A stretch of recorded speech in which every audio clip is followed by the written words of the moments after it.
नमस्कार बंधुरा केमन आছেন সবাই आशा करी ভালো আছেন। নতুন একটা ভিডিওতে সবাইকে স্বাগতম। আজকে বেরিয়ে পড়েছি আমাদের জেলার একটা অন্যতম শিব মন্দিরে অর্থাৎ বেতাহারে, যেখানে কিনা রয়েছে 500 বছরের একটা পুরনো ইতিহাস।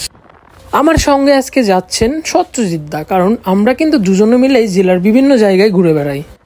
যেহেতু এখন শ্রাবণ মাস অর্থাৎ ভগবান শিবের আরাধনার মাস, সেই উদ্দেশ্য নিয়েই কিন্তু আজকে বেরিয়ে পড়লাম আমাদের জেলার একটা অন্যতম প্রাচীন শিব মন্দিরে।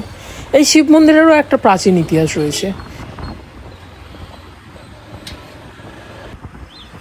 বাইরে প্রচণ্ড গরম, তার জন্য আমরা সকাল সকাল বেরিয়ে পড়লাম।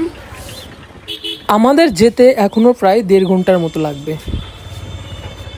যাওয়ার পথের রাস্তাটা জাস্ট অসাধারণ। শ্রাবণ মাস, আকাশে মেঘ বাতাসে ঘ্রাণ, আর ভক্তির ঢেউয়ে জেগে ওঠে দক্ষিণ দিনাজপুরের নরবরিয়া শিবের স্থান।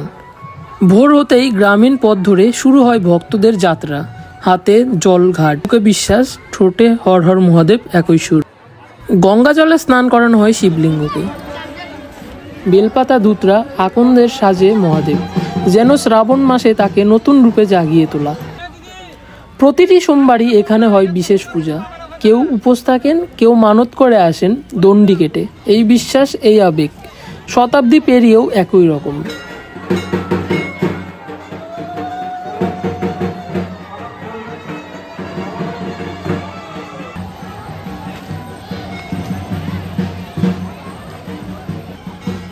ভক্তি শুধু প্রথা নয়, এটি প্রজন্ম থেকে প্রজন্মে বয়ে চলা বিশ্বাস।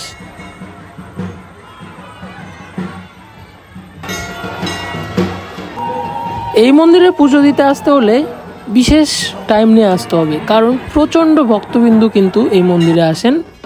তারা কিন্তু লাইনে দাঁড়িয়ে নির্দিষ্টভাবেই কিন্তু পুজো দিয়ে তারপরেই যান।